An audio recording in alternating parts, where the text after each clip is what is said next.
ये बताना चाहिए सदन को कि इसका जिम्मेवार कौन, कि कितना बड़ा नुकसान बिहार की जनता को हुआ। एक इंडिविजुअल को छवि बनाने के लिए, एक बेनिफिट पहुंचाने के लिए, और ये ड्रामा लगातार इतने सालों से चलता रह रहा है, ये हम लोगों के समझ के परे है। कभी भाजपा के लोग इधर बैठते हैं, कभी भाजपा के लोग उधर बैठते हैं, कभी हम उधर बैठते हैं, कभी हमको यहां बैठना पड़ता है। तो यहां लोकतंत्र का बात की जाती है, डेमोक्रेसी की बात करती है, तो जनता मालिक होती है। जब जनता ने एक सरकार को चुनने का काम किया, महागठबंधन को मैंडेट देने का काम किया, तो ये तो 5 साल चलना चाहिए था, लेकिन ये क्यों नहीं चला। और हम तो बीजेपी के लोग यहां मौजूद हैं, साथ सरकार में हैं, हम उनसे भी पूछना चाहेंगे कि आपको 2013 में नीतीश कुमार जी ने सारे मंत्रियों को बर्खास्त क्यों किया, इसका क्या कारण था। क्या आप लोगों ने, लगातार एलिगेशन रहते रहे। अब तक मेरा ये कहने का मतलब रहा कि ये सुनियोजित ढंग से पहले से ही इनकी बातचीत तय थी। इनको तेजस्वी एक बहाना था, इनको बीजेपी में जाना था, इसलिए ये सारा ढकोसला किया गया। महोदय, आपके नेता बोल रहे हैं। मैं सदन में लाए गए विश्वास मत के विरोध में खड़ा हूं। मैं विरोध में इसलिए खड़ा हूं महोदय, क्योंकि मैंडेट मिला था। जिन गरीब गुरबाओं ने, पिछड़े वर्ग, अति पिछड़े वर्ग, दलित वर्ग, महादलित वर्ग, अल्पसंख्यक वर्ग, प्रगतिशील वर्ग ने जो जनादेश देने का काम किया था, वो जनादेश महागठबंधन को देने का काम किया था और भाजपा के खिलाफ मैंडेट था। मेरा मानना है कि आज भाजपा के साथ मिलकर के जो सरकार बनाया गया, ये लोकतंत्र की हत्या है और बिहार के तमाम जनता के साथ ये धोखा हुआ है महोदय। इसलिए हमारा कर्तव्य बनता है कि ये जो छल कपट और नकारात्मक राजनीति जो हुई है, जोड़ तोड़ की बात जो चली है, मेरा ये स्पष्ट मानना, मेरा ही नहीं बल्कि पूरे देश का मानना है कि ये पहले से ही प्री प्लान था। मैं कुछ पीछे जाकर के पहले की बातें मैं बताना चाहूंगा और मैं सदन के नेता के तरफ से जवाब की अपेक्षा करूंगा कि पूरा देश और बिहार की जनता इन सवालों का जवाब मांग रही है। महोदय, आपको पता होगा 16 जून 2013 से 26 जुलाई 2017 ये बिहार की जनता जानना चाहती है, इन 4 सालों में बिहार का समय क्यों बर्बाद किया गया। जब पहले ही भाजपा के साथ थे तो 4 साल में 4 सरकारें बनाए गए महोदय, और सरकार बनाने के बाद जो समय जो व्यर्थ किया गया, किस प्रकार से बार बार सरकार बनती है, बिगड़ती है, अधिकारी को समय नहीं मिल पाता, कंफ्यूज रहते हैं। तो ये जो 4 साल जो बिहार का विकास का जो नुकसान हुआ है, ये बिहार की जनता इसका जवाब मांगना चाहती है कि 4 सरकारें जो बदली हैं, 4 नए सरकारें का गठन जो हुआ, ये क्यों हुआ, किसके लिए हुआ, या केवल एक व्यक्ति विशेष का इंडिविजुअल मामला होकर के या इंडिविजुअल के कारण ये 4 जो सरकारें बनी, ये बना, ये बिहार की जनता जानना चाहती है। साथ ही साथ महोदय, आपको हम बताना चाहेंगे कि इसका कारण क्या था 4 साल का। क्या इसका कारण बीजेपी था, 4 बार जो सरकार बनाने की जो बात आई? क्या इसका कारण आरजेडी था, या इसका कारण मांझी जी थे, या नीतीश जी थे? ये बिहार की जनता सब लोग जानती है, लेकिन ये बताना चाहिए सदन को कि इसका जिम्मेवार कौन था। 4 साल समझिए कि कितना बड़ा नुकसान बिहार की जनता को हुआ। एक इंडिविजुअल को छवि बनाने के लिए, एक बेनिफिट पहुंचाने के लिए, और ये ड्रामा लगातार इतने सालों से चलता रह रहा है, ये हम लोगों के समझ के परे है।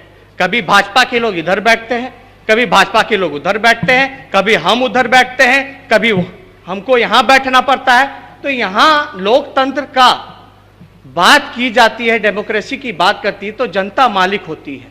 जब जनता ने एक सरकार को चुनने का काम किया, महागठबंधन को मैंडेट देने का काम किया, तो ये तो 5 साल चलना चाहिए था, लेकिन ये क्यों नहीं चला?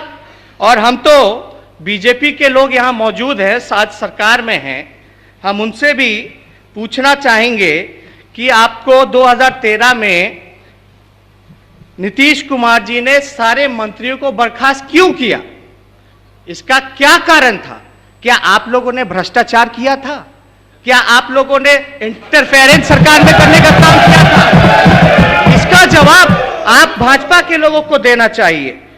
दूसरा, कितनी भद्दी भद्दी गालियां आप लोगों ने, अपनी मनपसंद की गालियां माननीय मुख्यमंत्री जी को देने का काम किया। हम बताना नहीं चाहेंगे, लेकिन आप ये देखिए, आपके पास 91 एमएलए था बॉस, 91 एमएलए। हम आप लोगों से बोल रहे हैं, बीजेपी को एड्रेस कर रहे हैं। माननीय सदस्यगण, कृपया आपस में टोका टोकी नहीं करें। और जैसे अभी नेता विरोधी दल बोल रहे हैं और सब लोग सुन रहे हैं, उसी तरीके से जब कोई भी माननीय सदस्य बोलेंगे, सारा सदन इसी शांति से उसकी सबकी बात सुनेगा। मैं कहना चाहता हूं कि आपके पास, जब भाजपा के पास उस समय 91 एमएलए थे, तब जिस तरह से दूध में मक्खी हो जाता है, उस तरह से मक्खी को निकाल दिया गया, वैसे आप लोगों को निकाला गया। क्यों? और हमारे पास तो 80 विधायक थे, फिर भी नीतीश कुमार जी ने हिम्मत नहीं जताई कि हमको बर्खास्त कर सके, राजद के लोगों को बर्खास्त कर सके, क्योंकि वो जानते हैं कि हम लोग स्वाभिमानी लोग हैं, आप लोग सत्ता के लालची लोग हैं, भाजपा के लोग। ये जवाब आप लोगों को भी फील्ड में जाकर के देना पड़ेगा। और सारी बातें विस्तार रूप से हम प्रकट करना चाहेंगे सदन में, लेकिन इतना हम जरूर कहना चाहेंगे कि हमारे जो 20 महीने थे सरकार में, वो 29 महीने से काफी बेहतर था। 29 महीने का मतलब, जब नीतीश जी सरकार में थे, ये 16 जून 2013 से 20 नवंबर 2015, यानी 29 महीने इनके और 20 महीने जब हम थे। हम कहना चाहते कि हमारा जब सरकार था तो सब कुछ अच्छा था, और इनके 29 महीने में किस तरह से सारी चीजें हुई हैं वो सबको पता है। लेकिन महोदय, ये हारने से ही नहीं, बल्कि उनका राजनीतिक वजूद खत्म होने से, नीतीश जी का जो हारने से ही नहीं हम लोगों ने बचाने का काम किया आरजेडी और कांग्रेस ने, इनका राजनीतिक वजूद भी आरजेडी और कांग्रेस ने बचाने का काम किया था महोदय। ये हम कहना चाहते हैं। हम ये कहना चाहते हैं कि जहां तक छवि की बात है, जहां तक विकास पुरुष की बात है, तो जब जब ये विकास पुरुष अकेले चुनाव लड़े, और ये पूरा देश जानता है कि नीतीश जी का कितना बड़ा आधार है बिहार की राजनीति में। आपको कुछ आंकड़ा हम गिनाना चाहेंगे। नीतीश कुमार जी जब अकेले लड़े 1995 में, तब झारखंड और बिहार एक था, 324 सीटें हुआ करती थी, लेकिन मात्र केवल 7 सीट पे ये सिमट करके आ गए। और ज्यादा दूर नहीं जाना है, 2014 के इलेक्शन में महोदय, 2014 के इलेक्शन में, लोकसभा के चुनाव में, जब ये जदयू अकेले लड़ा था, तो केवल मात्र 2 सीट पे ही सिमट के रह गए। शायद ये इनके छवि का ही असर है, इनके जो काम का ही शायद असर है। जो बिहार की जनता, जब जब नीतीश कुमार जी अकेले लड़ते हैं तो इक्का दुक्का सीट पे ही सिमट के रह जाते हैं। इनको कहीं ना कहीं या तो भाजपा के तरफ या तो आरजेडी की तरफ आना पड़ता है। तो कौन सी सिद्धांत, कौन सा विचारधारा, कौन सी नैतिकता, ये बिहार की जनता जानना चाहती है नीतीश कुमार जी से और मुख्यमंत्री जी से। ये कौन सा विचारधारा है महोदय? जो आरोप हम पे लगे, हमारे परिवार पे लगे, ये 4 महीने 5 महीने से सुशील मोदी जी बैठे हैं, ये लगातार आरोप लगाते रहे। जब आरोप लगा तो जदयू के लोग खामोश क्यों थे? उस समय जीरो टॉलरेंस की नीति नहीं थी। सुशील मोदी जी के कहने के अनुसार तो वो कहते थे कि बड़ा उनके पास सबूत है। तब जदयू के प्रवक्ता कुछ दिन पहले तक अमरूद खाते रहे, चुप्पी साधी रखी, क्यों नहीं तब कोई कुछ बोला। और ये आरोप एक राजनीतिक षड्यंत्र के हिसाब से, पॉलिटिकल वेंडेटा के हिसाब से एकमात्र एक्सक्यूज कि नीतीश जी भाजपा में क्यों कैसे जाएं, इसका एक्सक्यूज ढूंढने के लिए ये सुनियोजित ढंग से पहले से ही ये कार्यक्रम इन लोगों का चल रहा था। मिली भगत थी कि किस प्रकार से महागठबंधन छोड़े और भाजपा में जाने का काम करें। पूरी तरीके से प्लानिंग की गई महोदय। और इस प्लानिंग में जो परसों रात जिस तरह से बातें हुई, तुरंत हड़बड़ में जिस प्रकार से माननीय मुख्यमंत्री जी ने रिजाइन दिया, इसका हमको बहुत दुख है। हमको इसका इसलिए दुख है कि जो महागठबंधन के जो कार्यक्रम चल रहे थे और 2 साल इनके अंतर्गत हमने काम किया, और सच बताएं तो हमारा कभी भी मुख्यमंत्री जी पे या आरजेडी का या हमारे नेता लालू जी का कभी भी कोई ऐसा दबाव नहीं रहा। हमने पूरे विश्वास के साथ इनको मुख्यमंत्री बनाने का काम किया, सिंगल लार्जेस्ट पार्टी होने के बावजूद भी। और मुख्यमंत्री जी हमको हमेशा कहा करते थे, अशोक चौधरी जी भी को भी कहा करते थे कि अब आप ही लोग भविष्य हैं, आप लोगों को लड़ना है। लेकिन लड़ना किससे है? किससे ये कहते थे? इनका मतलब क्या था? संघियों से, भाजपा से। और ये भी बोलते थे कि ये लोग बहुत बड़े साजिश करता है, इन लोगों से आप लोग बच के रहिएगा और देश को भी बचाने का काम कीजिएगा आगे। हम लोगों को तो उम्र खत्म हो गया, राजनीति समाप्त हो गया, अब आप ही लोगों को देखना है। तब क्या आज क्या बात आ गई? आज क्या बात है कि देखिए सुशील मोदी जी हंस रहे। आपको शर्म नहीं आया सुशील मोदी जी कि आप सत्ता में आ गए? आपको अपमानित महसूस नहीं हुआ? आपको अपमानित महसूस नहीं हुआ?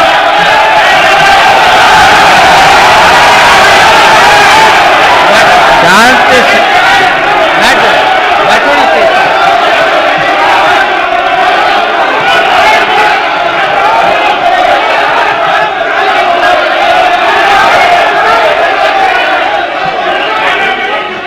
अच्छा ठीक है, बैठ जाइए। अब तो सरकार में है, अब तो सरकार में है, अब तो सरकार में सुनने की आदत डाल लीजिए। बैठ जाइए महोदय। ये शर्म कोई अनपार्लियामेंट्री वर्ड तो है नहीं, शर्म कोई अनपार्लियामेंट्री वर्ड तो है नहीं।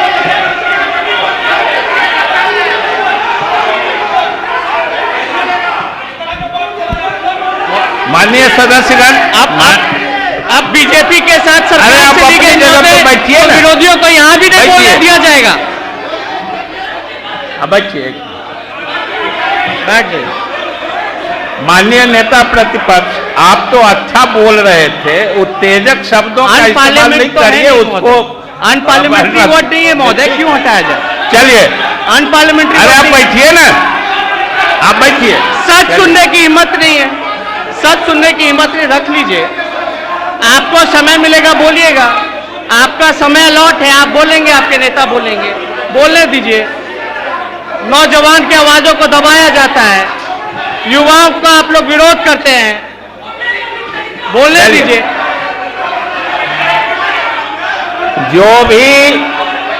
जो भी असंसदीय शब्द का उपयोग होगा उसे सदन की कार्रवाई से निकाल दिया जाए। हम लोग इसका इस्तेमाल भी उपयोग भी नहीं करेंगे। आप अपनी बात जारी रखिए महोदय। अरे बैठिए ना, बैठिए। लगातार एलिगेशन रहते रहे। अब तक मेरा ये कहने का मतलब रहा कि ये सुनियोजित ढंग से पहले से ही इनकी बातचीत तय थी। इनको तेजस्वी एक बहाना था, इनको बीजेपी में जाना था, इसलिए ये सारा ढकोसला किया गया। और मुझे दुख होता है कि एक 28 साल का नौजवान, एक उप मुख्यमंत्री, और बिहार में जिसकी सबसे ज्यादा आबादी है युवाओं की 60%, आज जब युवा डिसीजन मेकिंग में, पॉलिसी मेकिंग में बैठता है तो किस किस प्रकार से नेगेटिव राजनीति हो रहा है। 28 साल की उम्र में हम हर चीज देख रहे हैं, झूठा मुकदमा भी झेल रहे हैं 28 साल की उम्र में। लेकिन 28 साल की उम्र में ये जितने झूठे मुकदमे, जितना अन्याय, अरे आप सब लोग बैठिए।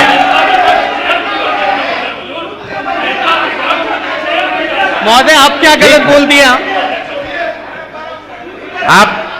आप तेजस्वी जी, हम कहना चाहते हैं कि 28 साल की उम्र में क्या क्या हमको नहीं देखना पड़ रहा है, और इतने कम उम्र में शायद ही कोई व्यक्ति अपने राजनीतिक करियर में ये शुरुआत के दौर में ये सारी चीजें झेल रहा हो।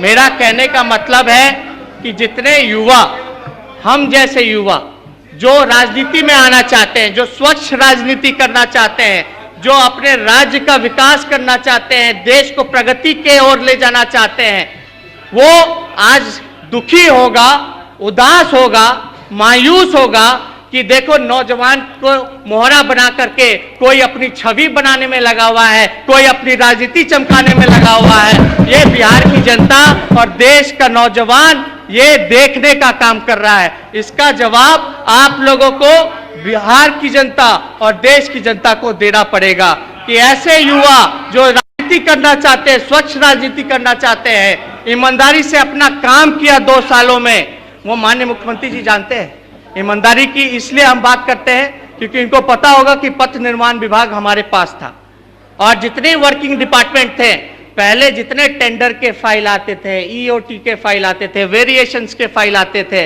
वो मंत्रियों तक आते थे। हमारे आने के बाद हम प्रपोजल लेकर के गए, मुख्यमंत्री जी के पास गए, कैबिनेट से हमने प्रपोजल पास कराया कि मंत्री के पास कोई टेंडर का फाइल नहीं आएगा, कोई वेरिएशन का फाइल नहीं आएगा, कोई ईओटी का फाइल नहीं आएगा। लेकिन कैबिनेट में किन लोगों ने विरोध किया ये मुख्यमंत्री जी जानते हैं, अच्छे से जानते हैं।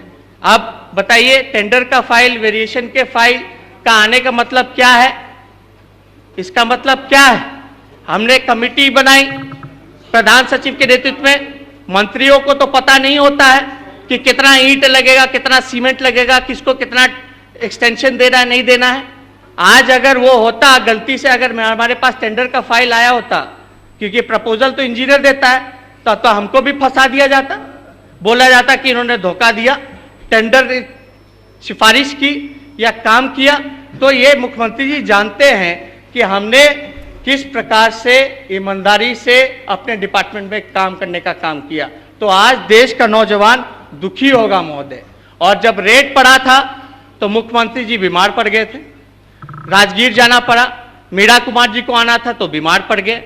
लगातार आप देखे होंगे राष्ट्रपति का चुनाव, 2 बैठकें हुई, एक दिन पहले भी, बैठक से पहले सोनिया जी से नीतीश कुमार जी मिले, बातें की, एजेंडा पे बातें की या किस पे बातें की, लेकिन विपक्षी एकता के बारे में तो लगातार बोलते रहे मुख्यमंत्री जी। अचानक से क्या हुआ कि बैठक में ना जाकर के अगले दिन प्रधानमंत्री के साथ लंच करने का काम करते हैं। तो ये बातें हम लोग इतने अनजान और इतने बेवकूफ नहीं हैं कि हम लोगों को समझ में नहीं आ रहा कि भाई पहले से ही इनका मन बना हुआ था आप लोगों के साथ जाने का। महोदय, लगातार लालू जी ने प्रयास किया कि महागठबंधन अटूट रहे, जनता का मैंडेट का सम्मान रहे। लगातार जब राजगीर गए मुख्यमंत्री जी, स्वास्थ्य का बीमार पड़े, स्वास्थ्य ठीक नहीं था, लेकिन लगातार फोन करते रहे। ये बताया गया कि शायद बीमार हैं, बात नहीं हो सकती है, लेकिन एक बार भी मुख्यमंत्री जी का फोन नहीं आया या एक बार भी इस विषय पे हमसे नहीं बात की गई कि आप इस्तीफा दीजिए? ये बातें क्यों नहीं पूछी गई? नीतीश कुमार जी भी यहां बैठे, हम 40 मिनट इनके कमरे में भी बैठे रहे, यही बात हो रही थी कि एक्सप्लेनेशन आप दे दीजिए, जो माहौल है इसमें एक्सप्लेनेशन दीजिए, आपके लिए भी ठीक रहेगा। और आपको पता होगा उस रेजिग्नेशन तो हमसे मांगा ही नहीं गया, तो उस पर बात ही क्यों की गई? भाजपा तो कोई आरोप लगाता रहा, कितने और भी आरोप इन 2 सालों में नीतीश जी पे और जदयू के लोगों पर लगाया गया, क्या उस पर संज्ञान लिया गया कि नहीं लिया गया? तो हम इन सारे विषयों में नहीं जाना चाहते। मेरा यही कहने का मतलब है महोदय कि हमारी कोशिश लगातार रही कि महागठबंधन एक रहे, अटूट रहे। और जब नीतीश कुमार जी को मैंने साफ तौर पे ये भी कहा, इतने विश्वास के साथ, भरोसे के साथ, नीतीश जी आप बताइए कि हम इसमें क्या क्या कर सकते हैं, हम किसको जवाब दें और क्या जवाब दें, आप ये भी ड्राफ्ट करके हमको दे दीजिए, हम बोलने के लिए तैयार हैं। इतना कुछ हमने कहा मुख्यमंत्री जी को, लेकिन मुख्यमंत्री जी को शायद कंपनी के बारे में जानकारी नहीं है, क्या है नहीं है, जानकारी नहीं थी या क्या था। लेकिन हमने ये भी बोला कि जो FIR हम पे हुआ है, हमारे परिवार के ऊपर हुआ है, इसमें कई त्रुटियां हैं, कई गड़बड़ियां हैं महोदय। अगर जो हमने जितने भी एडवाइस लिए हैं, लीगल एडवाइस लिए हैं, उनका यही कहना था कि अगर आप इसको आप लोग बोलिएगा तो इसमें जितनी त्रुटियां हैं बाद में, क्योंकि केंद्र की एजेंसियां हैं महोदय, बीजेपी की सरकार है, वहाँ कई चीज़ें जो है FIR में मेकअप कर लेगी। उसलिए लीगल प्लेटफॉर्म से हमसे जहाँ पूछा जाएगा हम तो तैयार है बोलने के लिए, उससे हमको इनकार कहाँ करना है। लेकिन ये बताइए कि 2 साल में हम लोगों ने कौन सा ऐसा गलत काम किया, कौन सा ऐसा अपराध किया कि आज ये करने की नौबत आ गई? सही ढंग से हम लोगों ने विकास की बातें की, विकास का काम किया, बिहार को ऊंचाइयों तक ले जाने की बात की, नौजवानों को हमने जोड़ने का काम किया। हम लोग तो हमेशा नौजवानों के प्रति चिंतित रहे, पिछड़े वर्ग, दलित पिछड़े वर्ग, आपको पता है स्टूडेंट क्रेडिट कार्ड, और थोड़ा समय दिया जाए महोदय, अभी तो शुरुआत है, अभी कई एक ऐसी चीजें जो बोलनी है वो हमको कहना है, लेकिन समय सीमा देखनी पड़ती है। आज थोड़ा आज हम लोगों का दिन होना चाहिए। बोलिए, आप बोलिए महोदय। ये हम कहना चाहते हैं कि ये जितना ढकोसला हुआ, ये केवल और केवल एक इंडिविजुअल के छवि को लेकर के बनाने के चक्कर में ये हुआ, और नरेंद्र मोदी जी का भाषण तैयार करने के लिए कि वो बिहार किस मुंह से आएंगे, क्योंकि उन्होंने तो वादे पूरे नहीं किए, और अमित शाह ने तो कह दिया था कि भाई वो जुमला था। हम लोग तो रोजगार के लिए बोलते थे कि 2 करोड़ नौजवानों को रोजगार दो, 15-15 लाख रुपए हर एक के अकाउंट में दो, काला धन लाओ। आप तो वहां से जाइए, स्विस बैंक से लेकर के आइए, याद दिलाते थे, गंगा सफाई योजना की बात करते थे, मेक इन इंडिया का क्या हुआ वो बताइए। जितनी योजनाएं थी, या नोटबंदी में कितने नोट छपे, कितने पुराने नोट जब्त हुए, कैसे उनको नष्ट किया जाए, कोई हिसाब नहीं है। पहले तो एक दिन पे रिपोर्ट आता था, इतना जमा हो गया, इतना जमा हो गया, लेकिन ये दुनिया का पहला खजांची होगा RBI, जिसको ये नहीं पता कि कितने नोट छपे, कितने नोट रद्द कैसे किया गया, कितना उस पर खर्चा किया गया। तो ये जवाब हम मांगते रहे, लेकिन बिहार किस मुंह से आते हैं? हम लोग तो मांग रहे थे बिहार को स्पेशल स्टेटस दो, स्पेशल पैकेज दो, जो घोषणा आरा में आप लोगों ने बिहार की बोली लगाने का काम किया था। आज उस समय बिहार की बोली लगाई गई, आज हो सकता है बीजेपी ने मुख्यमंत्री जी का और जदयू का भी बोली लगा दिया हो।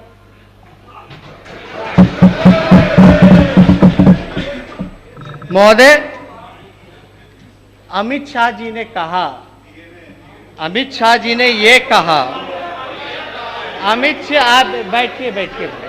अमित शाह जी ने ये कहा, ये ऑन रिकॉर्ड स्टेटमेंट है कि हिंदुस्तान का कोई ऐसा राज्य नहीं रहेगा जहां बीजेपी का मुख्यमंत्री नहीं होगा।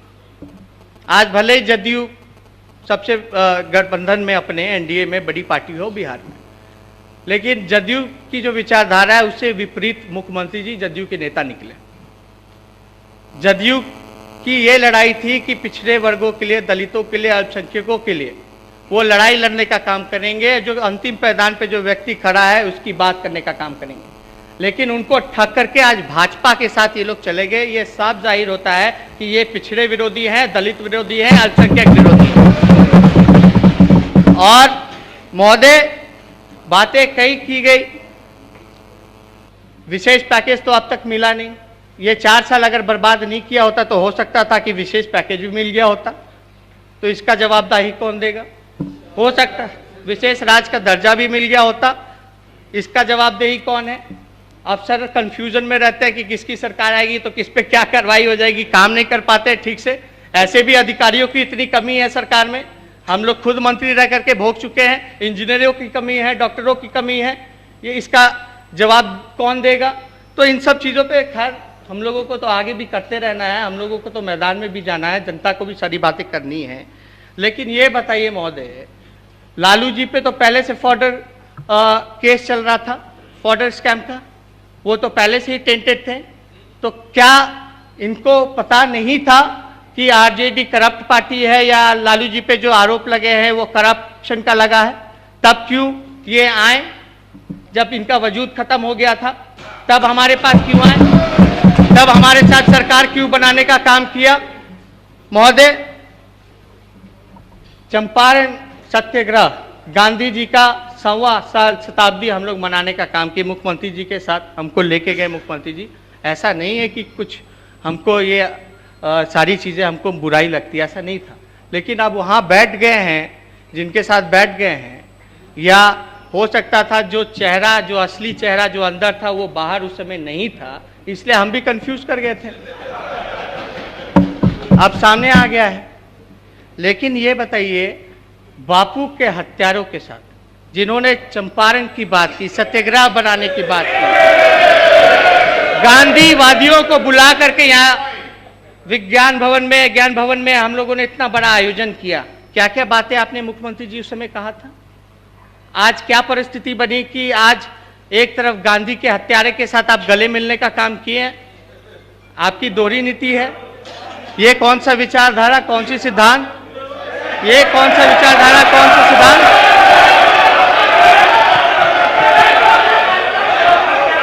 एक तरफ गॉडसे, एक तरफ गांधी। शांति। हम तो ये कहना चाहते हैं, हम तो ये कहना चाहते हैं कि मुख्यमंत्री जी ने केवल और केवल गांधी जी का भी इस्तेमाल करने का काम किया है, उनको भी इस्तेमाल करने का काम किया है, कोई विचारधारा नहीं। महोदय, संघ मुक्त भारत की बात बोलने दीजिए, पूरी बातों को रखने दीजिए। आज संघ मुक्त भारत की बात, भाई वीरेंद्र लाले जी, अरे अरे बैठिए विजय सिन्हा जी, आप लोग मत बोलिए, उन लोगों को बोलने दीजिए। हम अकेले काफी है, आप लोग बैठे रहिए। हम अकेले काफी है, आप लोग बैठे रहिए। सुनिए, संघ मुक्त भारत, संघ मुक्त भारत किसने कहा? किसने इसका अभियान छेड़ने की बात की? और हम तो मुख्यमंत्री जी के साथ कंधे से कंधे मिलाकर के उनके साथ खड़े थे, उनके पीछे खड़े थे कि जो मुख्यमंत्री जी जो बात कर रहे हैं संघ मुक्त भारत की, उसका साथ हम लोग पूरी तरीके से हम लोग तैयार थे देने के लिए, लड़ने के लिए। लेकिन मुख्यमंत्री जी संघियों के आगे झुक गए, रणछोड़ हो गए महोदय। और 28 साल का नौजवान नहीं डरा इन भाजपाइयों से, आरएसएस से, लेकिन मुख्यमंत्री जी इतने बड़े होने के बाद, इतने कद्दावर होने के बाद वो डर गए महोदय, उनके तरफ नतमस्तक हो गए। ये बताइए, मिट्टी में मिल जाएंगे लेकिन भाजपा में दोबारा नहीं जाएंगे, ये मेरा स्टेटमेंट है। ये किनका स्टेटमेंट है? मिट्टी में मिल जाएंगे, मिट्टी में मिल जाएंगे लेकिन भाजपा में नहीं जाएंगे। कोई विश्वास करेगा अब नीतीश कुमार जी पर?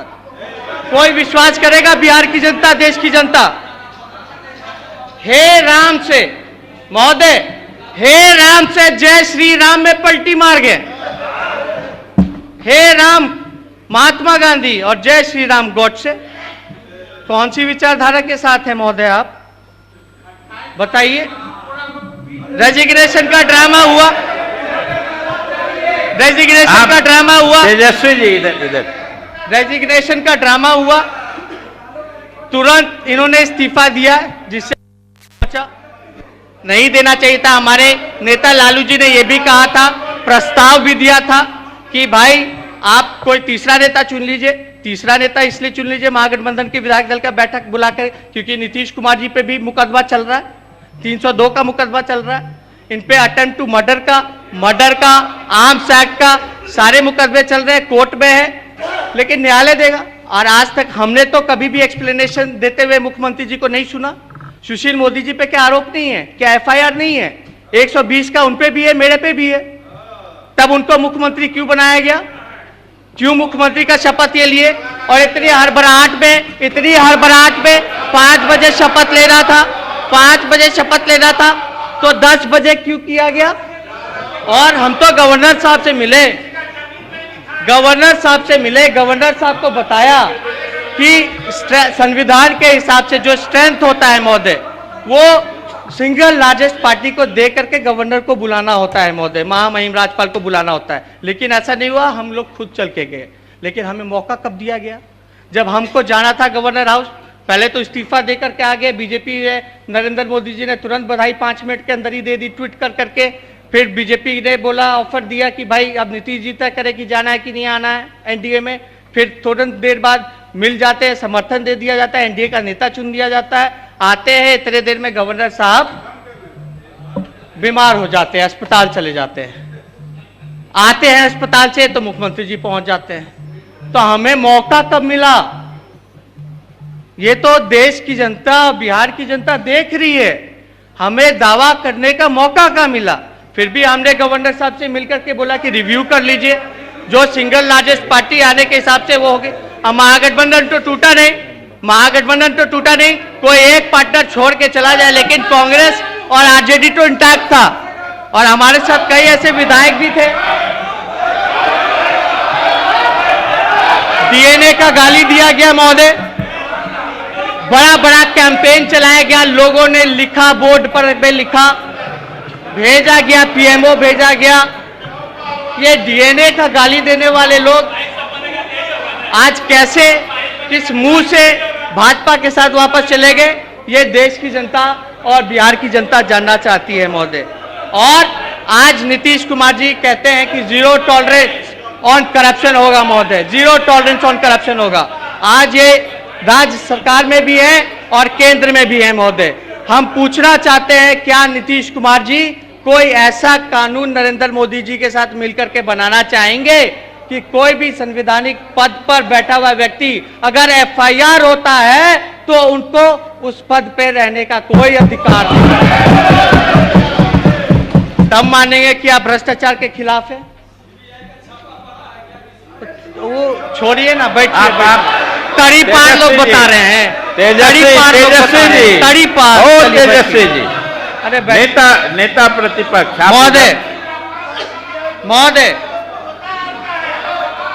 महोदय,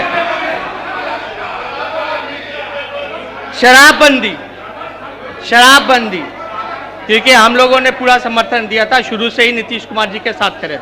और हम नीतीश जी को भी बोला था ये हमारे गुरु समान है और हमारे चाचा थे, हैं और आगे भी रहेंगे। हम व्यक्तिगत तौर पे हम इनका लगातार सम्मान करते रहेंगे। लेकिन राजनीतिक रूप से जिस तरह से सारी चीजें हुई, जो इनकी रणनीति रही, जो इनका पॉलिटिक्स करने का जो तरीका रहा, इससे हम दुखी हैं, क्योंकि आज इनके साथ ये बैठे हुए हैं। हम ये जानना चाहते हैं कि शराबबंदी का, पूर्ण शराबबंदी का जो कानून बना था, भाजपा के लोग यहीं बैठे हुए थे, आप महोदय सब साक्षी हैं।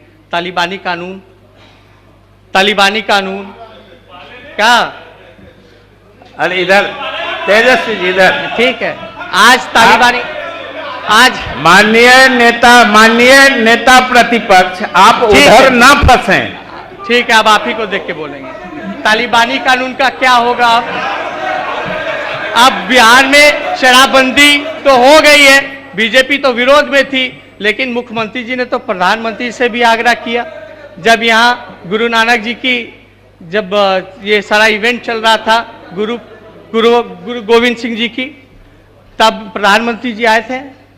तब मुख्यमंत्री जी ने साफ तौर पे कहा था कि प्रधानमंत्री जी को कि पूरे देश में आप लागू कीजिए। लेकिन प्रधानमंत्री जी उस समय किस प्रकार से कटे हुए सबको पता है, मुख्यमंत्री जी को भी पता है कि किस हिसाब से।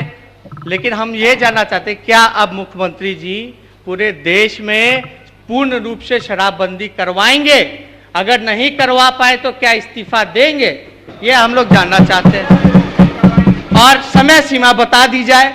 अब तो आप उधर भी हैं, इधर भी हैं, पूरा देश आपका है, भगवाकरण करना है, तो अब तो क्यों नहीं करा रहे हैं आप? क्या आपकी जो स्वीट डीलिंग हुई थी, क्या ये भी एक डील का पार्ट बना या नहीं बना? मोदी जी से आपने बोला कि आप पूर्ण रूप से देश में शराबबंदी कीजिए, तब हम एनडीए में आते। अगर ये बात हुई होती तो भी अच्छा होता, तब आपके पास एक अच्छा एक्सक्यूज होता। लेकिन एक निर्दोष को बदनाम कर करके, एक परिवार को बदनाम करके, फंसा करके जाना, ये कहां से उचित है? ये सारा कॉन्स्पिरेसी रचा गया हम लोगों को दबाने के लिए, एक्सक्यूज करने के लिए महोदय। और पाँच मिनट 5-6 मिनट घड़ी देख लिया हम, 5-6 मिनट, ज्यादा नहीं।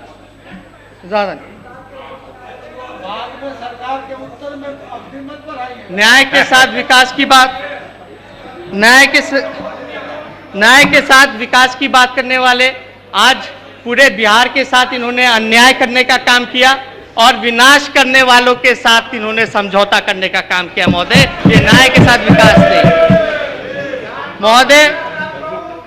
नीतीश जी ने कभी भी हमसे रिजाइन नहीं मांगा। एक बार ये बोल देते कि आप रिजाइन दे दीजिए तो शायद हम लोग हो सकता था अगर खुद बोलते, लेकिन माहौल ऐसा झूठा बनाया गया प्रवक्ताओं का। हमको तो यही लगता था कि नीतीश कुमार जी नहीं चाहते कि हम रिजाइन दें, हमको तो यही लगता था, क्योंकि उन्होंने तो कभी बोला नहीं था। और मीडिया में जो बातें चलती है, मुख्यमंत्री जी तो कहते हैं कि उन बातों को गौर नहीं करते, ऐसी चीजें वो सुनते नहीं है। तो हमें तो पूरा लग रहा था कि ये नहीं चाहते कि हम इस्तीफा दें। मांगा ही नहीं गया तो इस्तीफा देना है ना देना की बात कहाँ आ गई? लेकिन इनको क्या दुविधा हुई कि भाई कौन सा ऐसा प्रेशर हम लोग डाल रहे थे या ऐसी कोई बात कर रहे थे कि भाई आप चले जाइए बीजेपी में, या महागठबंधन छोड़ने की मजबूरी थी? ऐसी तो कोई बात ही नहीं थी महोदय। हम ये कहना चाहेंगे कि हम पे आरोप लगा, आरजेडी पे आरोप लगा, लालू जी पे आरोप लगा कि तेजस्वी यादव के चक्कर में, पुत्र मोह के चक्कर में लालू जी ने ये महागठबंधन तोड़ा। हम तो कहना चाहते पुत्र मोह का कोई चक्कर नहीं था। पुत्र मोह होता तो हम मुख्यमंत्री हमको बनाया जाता और नीतीश जी से हम मिलते भी नहीं। हमने सांप्रदायिक शक्तियों को रोकने के लिए गठबंधन किया था महोदय। और पुत्र मोह से ज्यादा भाई मोह ज्यादा था महोदय, भाई मोह ज्यादा था कि हमारी सिंगल लार्जेस्ट पार्टी भी आई तो भी मुख्यमंत्री आपको हम लोगों ने बनाने का काम किया महोदय। तेजस्वी जी अब 1 मिनट, आप 5 मिनट भी नहीं हुआ महोदय, हम देख 3 मिनट, 1.5 मिनट हुआ है महोदय, 1.5 मिनट, अभी 3.5 मिनट और बोल लेने दीजिए। हम ज्यादा कुछ नहीं कहेंगे, सारी बातें मोटा मोटी तौर पे आ ही गया है महोदय।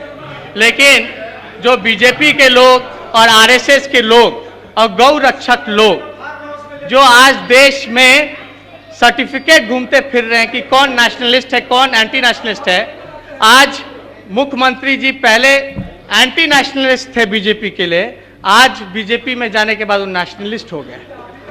ये अब तक बुरे थे मुख्यमंत्री जी, मतलब जो भाजपा के खिलाफ बोलेगा और जो सच्ची बात बोलेगा वो एंटी नेशनलिस्ट हो जाता था, लेकिन अब नेशनलिस्ट हो गए।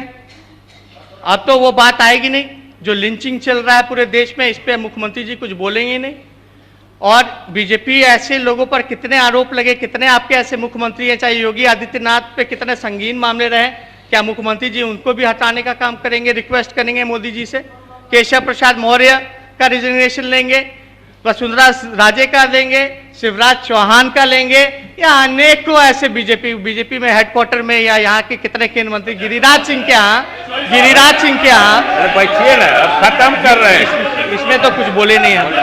गिरिराज सिंह के यहाँ करोड़ों रुपए मिलते हैं घर से, हमारे यहाँ से तो कुछ नहीं मिला, लेकिन गिरिराज सिंह के यहाँ से करोड़ों रुपए मिलते हैं। तो क्या हम दो बात बोल करके हम स्पष्ट करते हैं, दो बातें हम ये कहना चाहते हैं। आज तमाम सारे विधायकों से हम अपील करना चाहते हैं, सारे विधायकों से हम अपील करना चाहते हैं, खास करके जदयू के विधायकों से हम अपील करना चाहते हैं कि जिन लोगों ने गरीब गुरबा ने सामाजिक न्याय और धर्मनिरपेक्षता और देश बचाने की बात और बीजेपी भगाने की बात की थी, वो ऐसे मैंडेट जो लिया उन लोगों ने, उन विधायकों ने।